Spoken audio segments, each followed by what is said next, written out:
친구는 좋은 면에서나 나쁜 면에서나 그 사람에게 삶에 영향을 줄 수밖에 없습니다.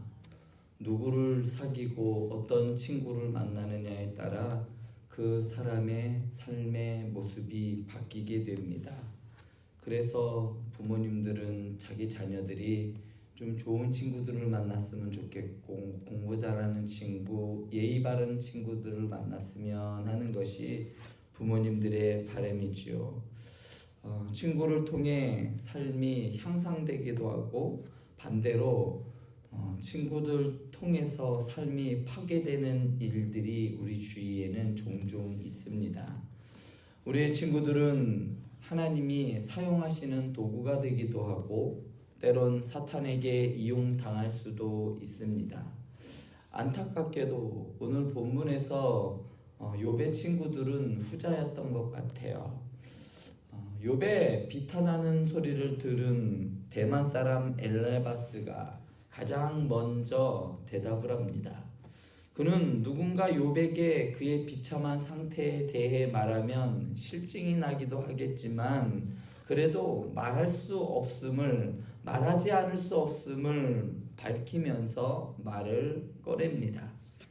욥은 극심한 고난 앞에서 절망과 회의를 느끼고 있었어요.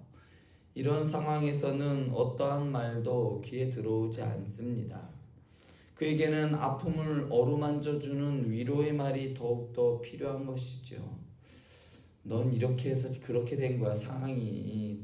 너 그렇게 하더니 꼴 좋다, 이렇게 이야기하는 이빠른 소리보다는 아유, 어떻게 지금 이 상황을 어떻게 할까, 어떻게 해야 되니 하면서 서로 공감해 주는 사람이 필요한 것이죠.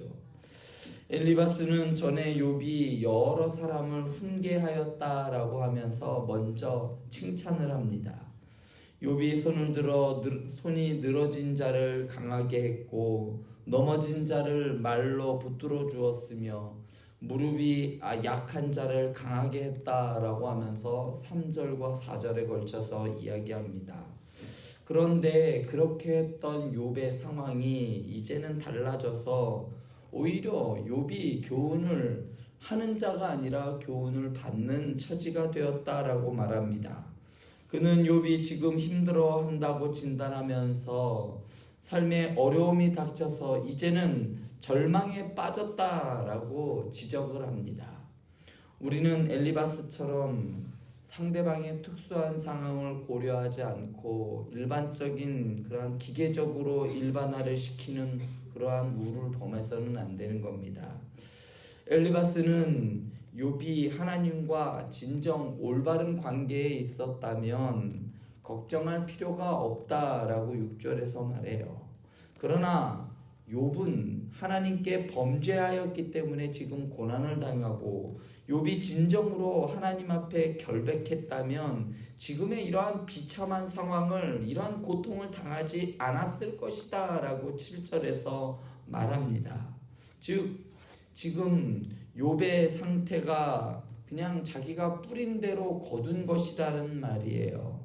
그가 했던 그 행동의 결과가 지금 있는 고난과 고통이라는 이야기죠.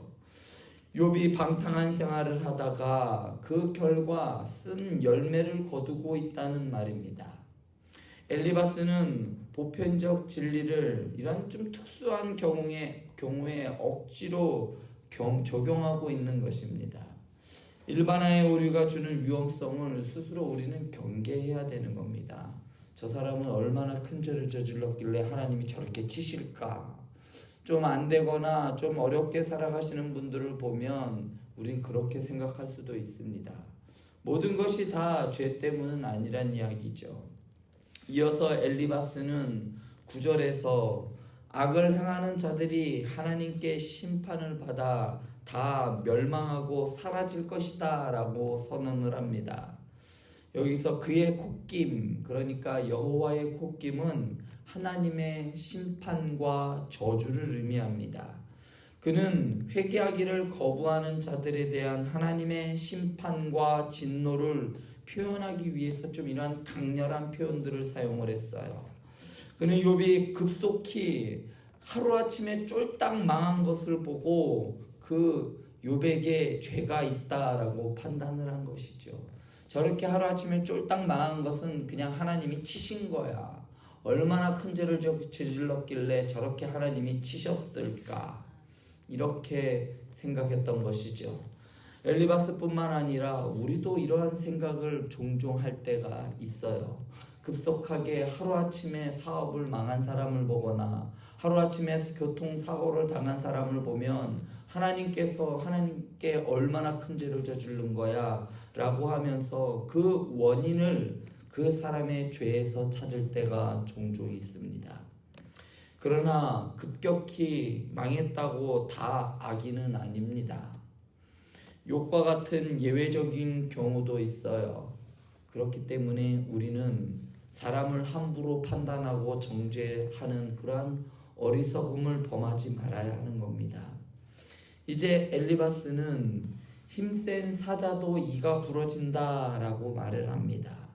그리고 아무리 강한 사자도 늙어서 먹이를 잡지 못하면 어미를 따르는 새끼 사자들이 뿔뿔이 흩어진다라고 11절에서 말합니다. 여기서 말하는 사자는 악인을 상징합니다. 즉 엘리바스는 천하의 사자라도 세월의 흐름과 함께 멸망을 피할 수 없듯이 악인 역시 한때 번성하지만 반드시 비참한 종말을 맞는다라고 확신한 겁니다. 바로 욥, 네가 그래. 너가 잠깐 잘 되는 것처럼 보이지만 하나님이 치셔서 너 이렇게 망하게 된 거야 라고 대못을 박는 거예요. 그러나 우리가 알듯이 전도자는 자신의 삶을 돌아보면서 엘리바스의 주장과는 전혀 다른 말씀을 하고 있습니다. 전도서 7장 15절을 보면요, 자기의 의로움에도 불구하고 멸망하는 의인이 있고 자기의 악행에도 불구하고 장수하는 악인이 있으니 라고 말하면서 의인임에도 불구하고 멸망하는 의인이 있다라고 전도서 기자는 말하고 있습니다. 악인임에도 불구하고 하나님이 치시지 않고 그냥 내버려둬서 번성하는 악인도 있다라고 말을 하는 것이죠. 그러므로 이 같은 엘리바스의 주장은 하나님의 심판을 근거로 하나님의 주권을 인정하는 것처럼 보이지만 사실은 하나님의 주권을 인정하는 것이 아닙니다. 세상을 매우 단편적으로 이해하는 사람은 고통받고 있는 친구의 마음에 상처를 더할 때가 있습니다. 엘리바스의 주장에 대한 가장 큰 반론은 바로 예수님입니다. 예수님께서는 의인이셨지만 고난을 당하셨어요. 완전한 의인이셨지만 십자가에 달려 죽으셨습니다. 또한 예수님을 따르는 제자들, 소위 성경에서 믿음의 사람인들이라고 하는 사람들도 하나같이 하나님을 신실하게 믿었음에도 불구하고 고난을 당했고 심지어 죽음까지도 당했던 것이 믿음의 사람들의 결과입니다. 한 가지 사안에는 그렇기 때문에 매우 복잡한 맥락이 있는 것이죠. 우리의 삶도 마찬가지인 것 같아요. 우리의 삶이 그냥 공식대로 흘러가는 것이 아니라 사람에 따라 그리고 처한 상황에 따라 각각 다 다른 것 같아요. 그렇기 때문에 한 가지 잣대로 사람을 판단하지 말고 섣불리 조언하지도 말아야 하는 것이죠. 엘리바스는 인과응보 사상에 근거하여 욥의 문제에 접근했던 겁니다. 잘하면 하나님께서 축복해 주지만 죄를 저지르면 쫄딱 망하게 한다라는 이러한 사상이 당시 고대 근동에는 팽배하게 퍼져 있었습니다. 욥의 고난이 죄 때문이 아니라는 것이죠. 극심한 슬픔 가운데 있는 친구에게 이렇게 잔인한 말을 해서는 안 되는 것이죠. 정말 힘들어서 고통받고 있는 친구에게 너가 얼마나 큰 죄를 저지른 거니? 너 도대체 무슨 짓을 하고 다닌 거야? 라고 하면서 너 죄 때문에 그런 거야 라고 말해서는 안 된다는 것이에요. 우리는 보이는 현상만을 가지고 사람을 함부로 판단하거나 정죄하지 않도록 지혜를 구해야 합니다. 심은 대로 거둔다는 삶의 원리가 우리의 삶의 사고방식에 깊이 뿌리 박혀 있습니다. 이 원리가 늘 적용되는 것은 아닙니다. 그것은 우리 사회를 보면 너무 잘 알지요. 우리 청소년들이 점점 도덕적이고 윤리적인 것보다는 실속적이고 이윤만 있다면 조금 편법을 저질러도 범법 행위를 해도 괜찮다라고 생각하는 청년들이 상당수가 많아요.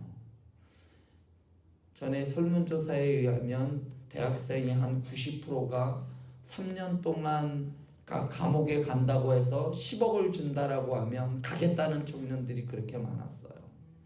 그러니까 죄를 저질러서 저지르기 때문에 망하는 것이 아니라 좀 편법을 저질러야, 죄를 좀 저지르면서 살아야 잘 산다라고 생각하는 시대가 바로 우리가 사는 시대입니다. 우리의 판단과 헤아림으로 우리 자신도 평가를 받는다는 것을 기억하시기 바랍니다. 하나님이 고난을 주시는 이유는 믿음을 더욱 온전하게 하시기 위함입니다. 죄에 대한 우리의 면역력은 참으로 형편이 없어요.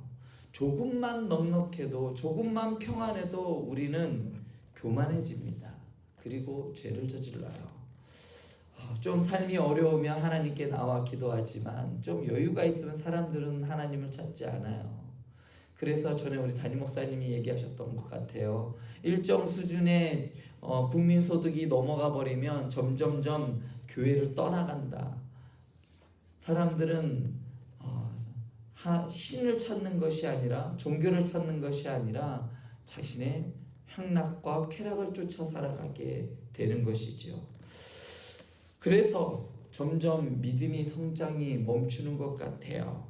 어떤 사람은 죄의 습성이 좀처럼 없어지지 않아 덕이 되지 못하기도 합니다. 그러나 고난을 겪음으로 교만이나 죄악의 습성이 사라질 수가 있는 것이에요. 이럴 때 고난은 경건에 큰 유익이 되는 것이죠. 우리가 내 고집대로 살다가 나에게 오는 그 고난 때문에 하나님을 다시 찾는 것이죠.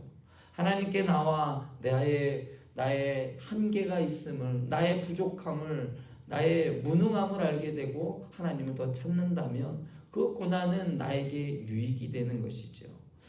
사랑하는 행복한 교회 성도 여러분, 이처럼 고난이 찾아올 때, 아니 지금 고난 가운데 있다면 하나님께 더 나아갈 수 있는 기회입니다.